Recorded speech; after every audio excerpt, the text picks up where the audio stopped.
गोपाल कृष्ण भगवान की जय। श्रीमद् भागवत महापुराण की जय। राधे रानी सरकार की जय। जन्मादिशयतन्वया वितरतचार्तेष्वभिज्ञस्वरा तेने ब्रह्महृदाय आदिकवये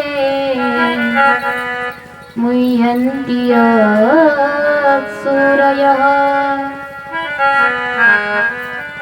तेजो वारिमृदां यथा विनिमयो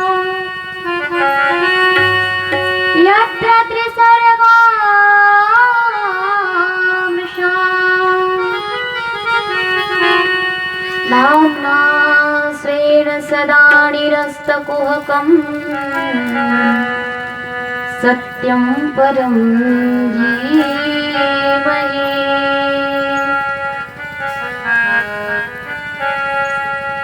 धर्म प्रोजित कैतोत्र परमा निर्वत्सराणां सता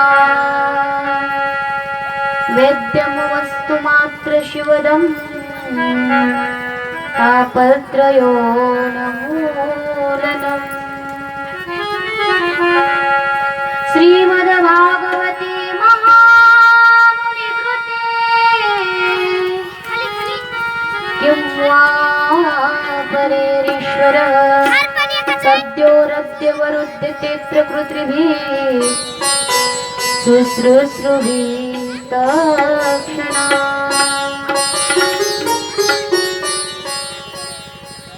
कृष्णाय वासुदेवाय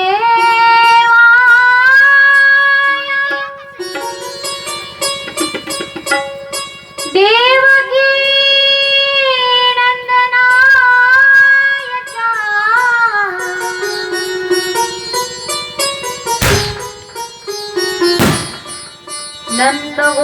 नन्दगोपकुमाराय गोविन्दाय नमो नमः।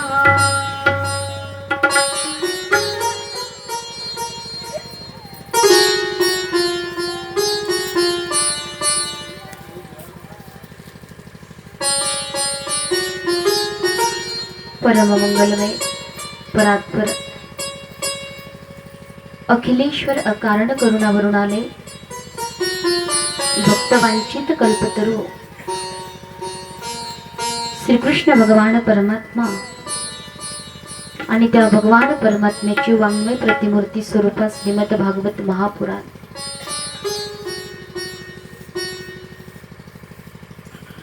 कथेच्या अंतर्गत आपला आजचा हा चौथा दिवस।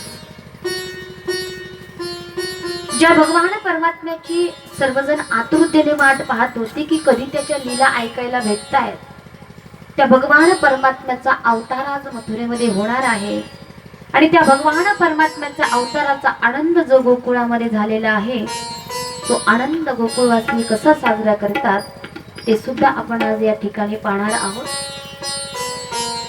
गोविंदाची महती कृपा, संत महंतांचे आशीर्वाद आणि समस्त ग्रामस्थांच्या वतीने गेल्या 16 वर्षापासून, कारण कोणतंही कार्य जर म्हटलं तर एकट्याला पुढाकार घ्यावा लागतो, परंतु पाठीमागच्याने सुद्धा पाठीवरती थाप देण्याला भरपूर असं महत्व आहे।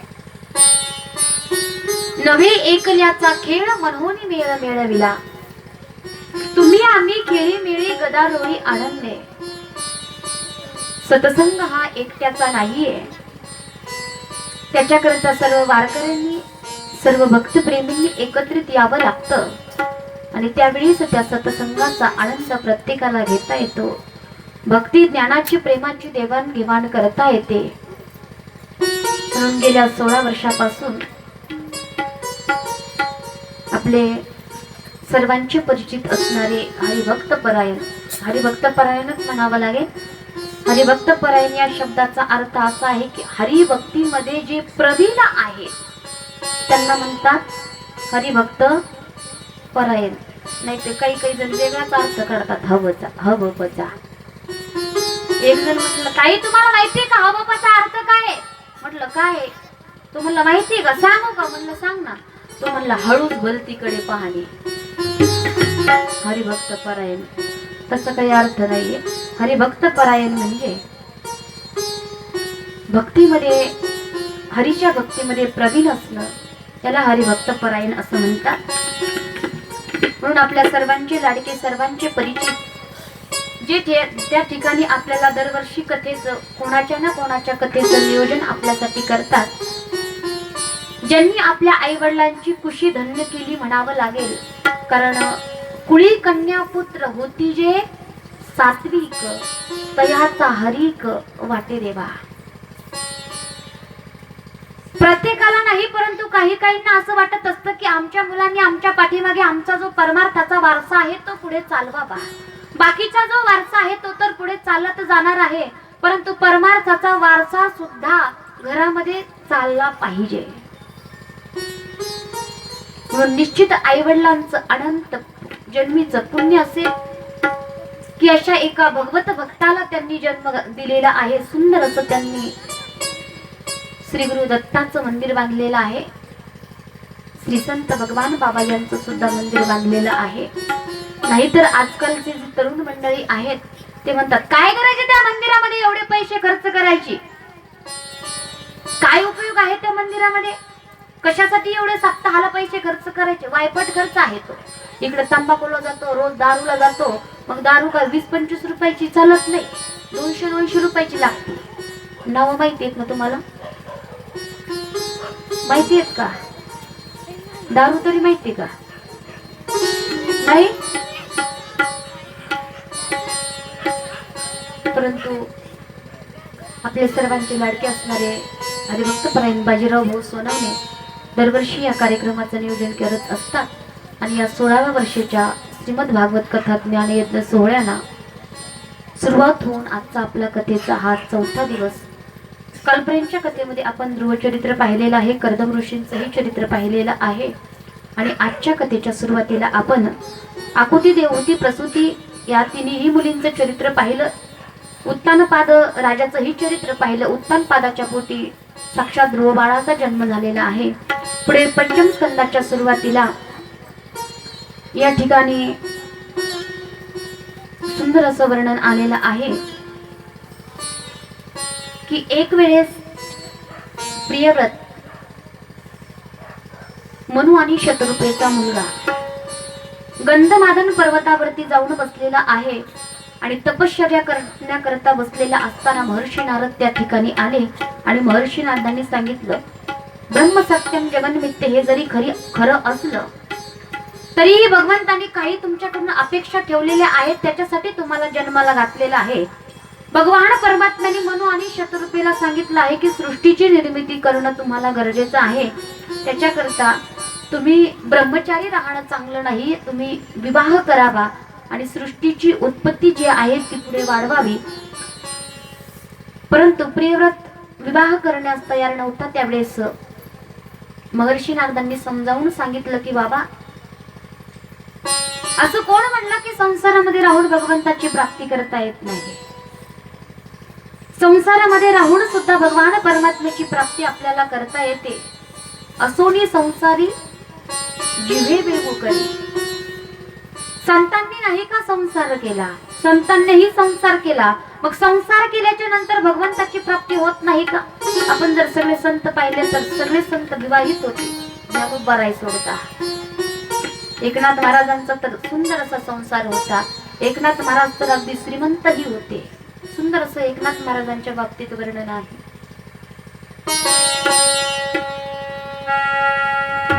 सकळ संता माझी राजा, सकळ संता माझी राजा, सकळ संता माझी राजा.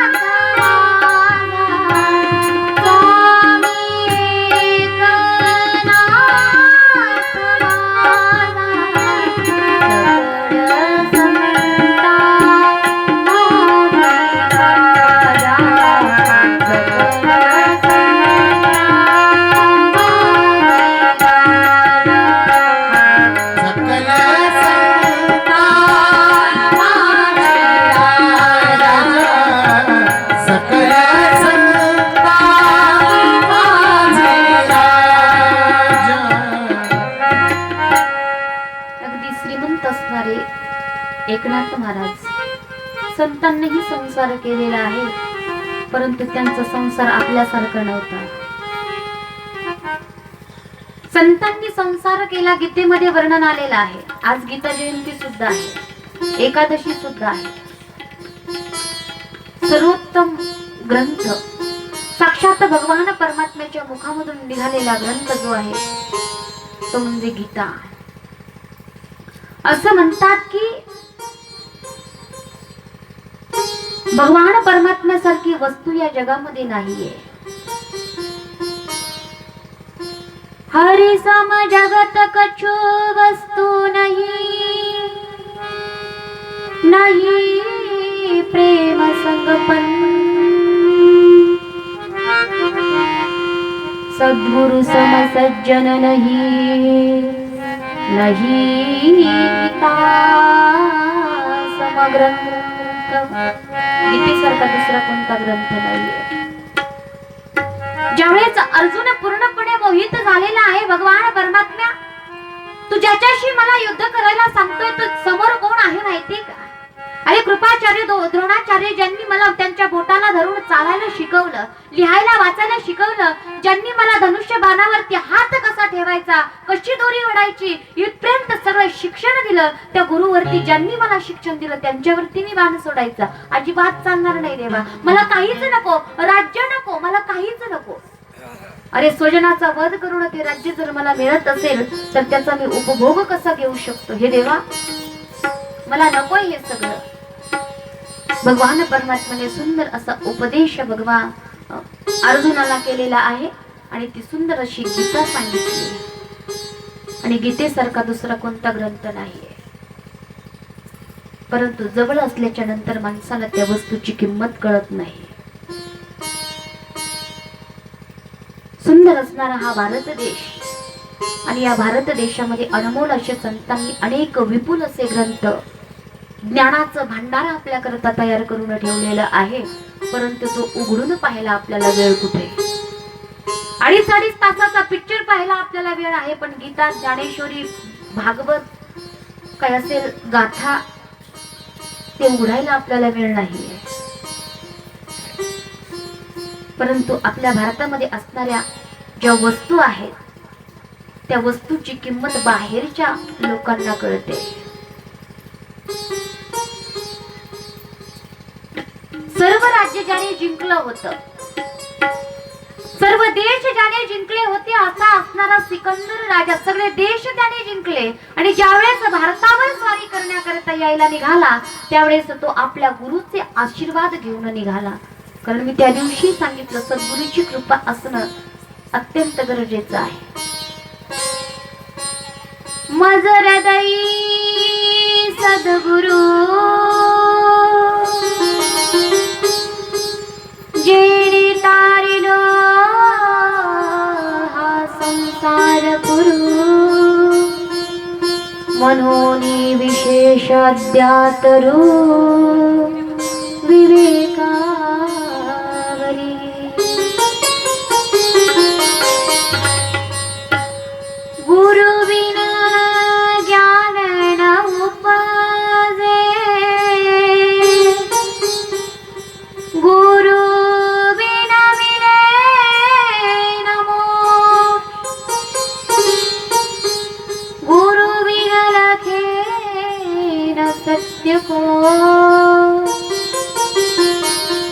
गुरु बिना मिटे न दो.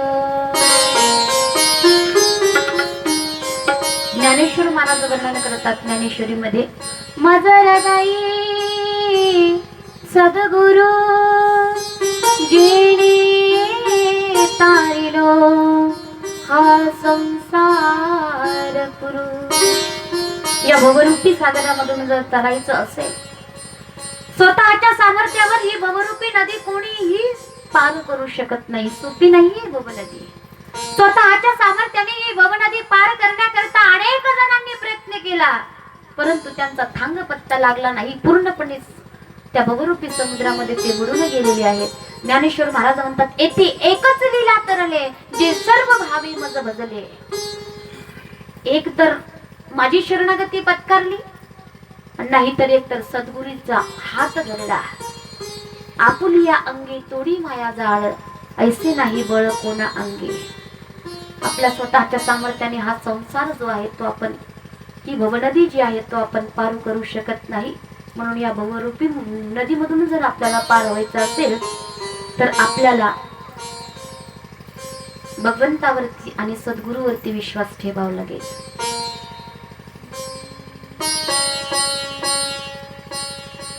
हे देवा, हा संसार मी जो करतोय ना तो माझ्या सामर्थ्यावर करत नाहीये. हा भवरूपी सागर पार होण्याकरता मी प्रयत्न करतोय देवा, मी माझ्या सामर्थ्यावर करत नाही. मला पूर्णपणे माहिती आहे की या संसारामधून एकमेव काढणारा तू आहेस. मी कितीही प्रयत्न केला तरी मी या भवरूपी सागरामधून बाहेर जाऊ शकत नाही. तुकाराम महाराज म्हणतात, हे देवा, या भवरूपी सागरामधून काढण्याचं काम तुझं आहे. महाराजांचं सुंदर प्रमाण आहे. आता काढा काढी करिगा पंढरी राया, आता काढा काढी करिगा पंढरी राया, आता काढा काढी करिगा पंढरी राया, आता काढा काढी करिगा पंढरी राया, आता काढा काढी करिगा पंढरी राया, आता काढा काढी करिगा पंढरी राया, आता काढा काढी करिगा पंढरी राया, आता काढा काढी करिगा पंढरी राया.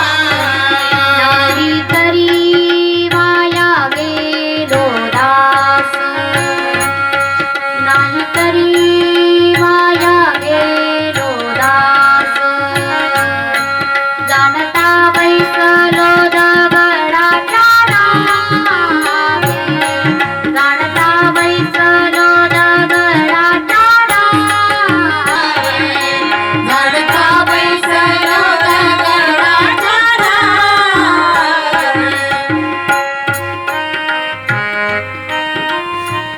जगद्गुरु तुकाराम महाराज म्हणतात, हे देवा, आता काढा काढी करिगा पंढरी राया. काकड्याच्या अभंगामधलं सुंदर असं प्रमाण. संतांचं सगळंच जे ज्ञान आहे, जे ग्रंथ आहेत ते अतिशय सुंदर आहे. परंतु सर्वांना आवडणारे, सर्वांना आपल्याकडे आकर्षित करून घेणारे असे सर्वात सुंदर जर कोणते अभंग असतील तर ते आहेत काकडा आरतीचे. माहिती आहेत ना काकडा आरतीचे अभंग? माहिती आहेत का? फराळ केले नाहीत का? केली ना? केली ना? म्हणून एकादशी असल्यावर रोज जेवढं खात नाही त्याच्यापेक्षा जास्त खातो ना. माहितीयेत का? आम्हाला काय माहिती, पण आम्ही झोपेतच असतो. ऐकणारे झोपेत असतात यात काही वाद नाही, पण म्हणणारे सुद्धा अर्धे झोपेत असतात. इथल्या काकड्यावाल्यांचं नाही सांगत बरं का, आमच्या तिकडच्या काकड्यावाल्यांचं. इथल्या कशी सांगू, अजून 2-4 दिवस राहायचंय मला. आमच्या तिकडच्या काकड्यावाल्यांचं सांगते. कारण काकड्यावाले ते जे असतात योगी दुर्लभ लगी एक डुकली खातात पुढचं म्हणतात. त्याच्यामुळे कुठं काय चाललंय हेच मी त्यांना लागत नाही. परंतु अतिशय सुंदर अभंग जे आहेत त्या काकड्याच्या अभंगात एक सुंदर, अतिशय सुंदर अभंग आहे महाराजांचा. खूप सुंदर, खूप मोठा अर्थ त्याच्यामध्ये दडलेला आहे.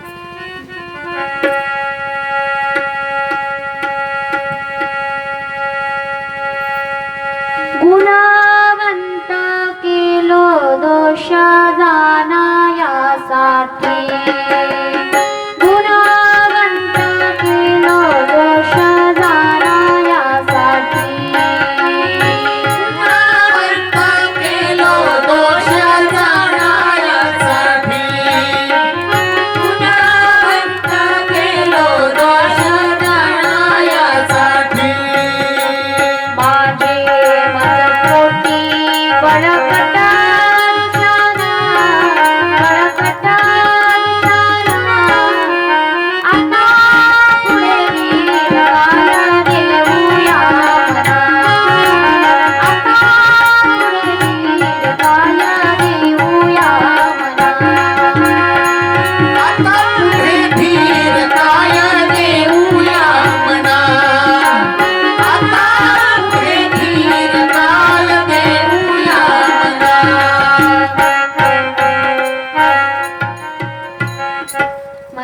म्हणतात गुणवंत केलो दोष जाणायासाठी. मग कुणाचे दोष जाण्यासाठी? दुसऱ्याचे नाही बरं का. माझे मज पोटी बळकट दुशान, माझे दोष जाणण्यासाठी मी गुणवंत असेल असं मला म्हणतायत. आपण गुणवंत आहोत, पण आपला खूप मोठा जर दोष असेल तर आपल्याला दिसत नाही, पण दुसऱ्याचा लहानातला लहान जरी असला ना तरी तो दोष दिसतो. दुसऱ्याचे दोष सगळ्याला दिसतात, परंतु स्वतःचे दोष तपासण्यासाठी माणसाचं अंतःकरण फार मोठं लागतं. बरं, स्वतःचे दोष स्वतःला दिसत नाही त्यात काही वाद नाही, कोणालाच वाटत नाही मी दोषी आहे. वाटतं का कोणाला? ज्याला वाटतं त्यांनी वरबट करा. सगळेजण स्वतःला चांगलं साबित करतात, मी चांगला आहे म्हणतात, परंतु आपल्या स्वतः सारखं दुसरं कोणी आपल्याला ओळखू शकत नाही. आपण स्वतःच स्वतःला भरपूर प्रमाणात ओळखतो. आपले स्वतःचे दोष आपल्याला दिसत नाहीत मान्य, पण लोकांनी सांगितलेले ते दोष आपण ऍक्सेप्ट करायला, स्वीकारायला त्याच्यासाठी सुद्धा फार मोठं अंतःकरण लागतं. आणि ते अंतःकरण सगळ्याकडे नाहीये. आहे का? आहे का? समजा एखादी बाई 50 वर्षापासून भाकरी करते. भाकरी माहितीये का? माहितीये ना? विचारू नका कोणती, ज्वारीची का बाजरीची का. भाकरी माहितीये ना? 50 वर्षापासून भाकरी करते, पण तरी भारताचा नकाशाच करते. कारण स्वयंपाक करता सुद्धा आपला विषय खूप बाहेर चालला, परंतु 2 मिनिटांमध्ये सांगते. आता पुढे गेली की पुढे वाढतच जाते ते हनुमंताच्या शेपटी सारखं. स्वयंपाक करता सुद्धा सुगरण बाई पाहिजे. सुगरण जर बाई नसेल तर काहीच उपयोग नाहीये. नाही तर आजकालच्या पोरींचा स्वयंपाक असतो, कारण आजकालच्या ज्या पोरी आहेत त्यांच्या आई जी आहे ती, त्यांची आई त्यांना स्वयंपाक करायला शिकवत नाही. बाई माझी लाडाची, बाई माझी लाडाची. लाडाची कधी 21-22 वर्षाची होऊन जातील, कधी लग्न होतं, मग तिकडे गेल्यावर काहीच करता येत नाही. मग काय करावं? सासू रोज बोलते, तुझ्या आईने हे शिकवलं का, तुझ्या बापाने हे शिकवलं का. आता करावं काय? तिने काय केलं, बीडला गेली आणि पुस्तकाच्या दुकानातून एक ते स्वयंपाकाचं पुस्तक नसतं का तेच आणलं. आणल्याच्या नंतर तिला वाचता येत होतं, सासूकडे वाचता येत नव्हतं. सासू वाटलं वाचित असेल गीता बिता, तिने ते पुस्तक घेतलं आणि तिला पोहे करायचे होते. पोहे कसे करावे हे सुद्धा कळत नव्हतं. तिने त्याच्यात ती पोह्याची कृती सगळी वाचली. 2 चमचे जिरे, 1 चमचा हळद, 4 चमचे मीठ, असं सगळं पाहिलं. चमच्याशिवाय कामच झालंय ना. करायला लागली पोहे. मग करत होतात आणि होतात, काहीतरी बिघडून जातं.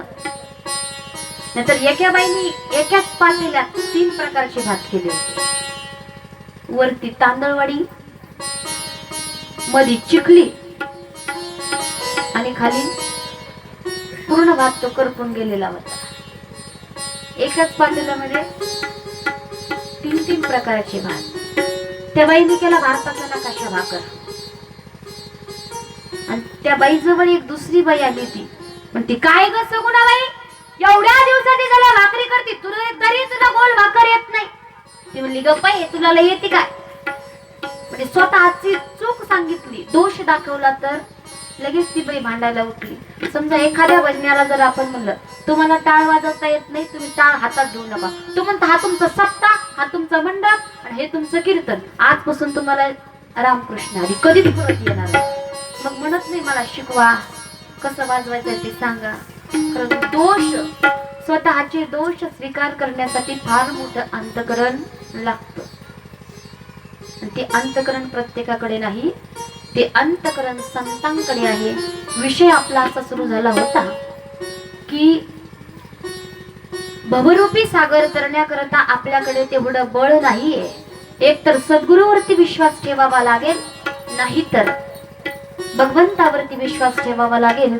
देवाला म्हणावं लागेल, देवा ती माझी जी भवरूपी नदी आहे तू ते पार कर. एक सुंदर असं भजन या ठिकाणी एका संतांनी म्हटलेलं आहे. ते म्हणतात की हे देवा माझी ही भवरूपी नदी तू मला पार करून दे.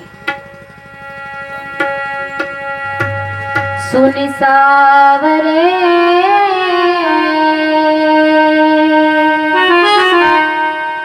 तेरे ही भरोसे में सावरे सुन सावरे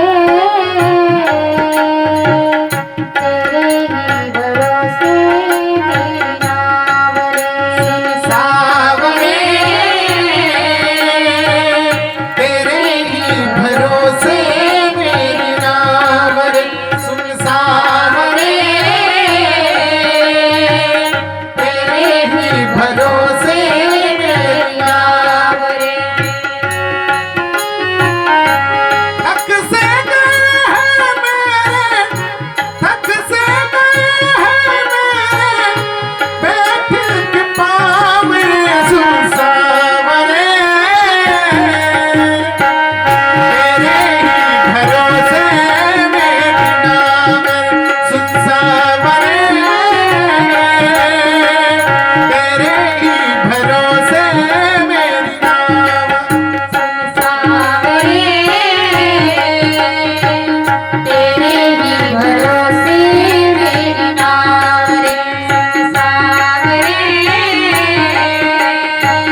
तेरे ही भरोसे मेरी नाव रे भटक गया हूँ बाबा सुझे ना किनारा भटक गया हूँ बाबा सुझे ना किनारा तुझी को पुकारे एका किस्मत गवारा तुझी को पुकारे एका किस्मत गवारा भटक गया बाबा सुझे ना किनारा भटक गया हूँ बाबा सुझे ना किनारा मुझे पे करो है रानी मुझे पे करो है रानी करुणा की छावरे तेरे ही भरोसे मेरी नाव रे सुन सावरे तेरे ही भरोसे मेरी नाव रे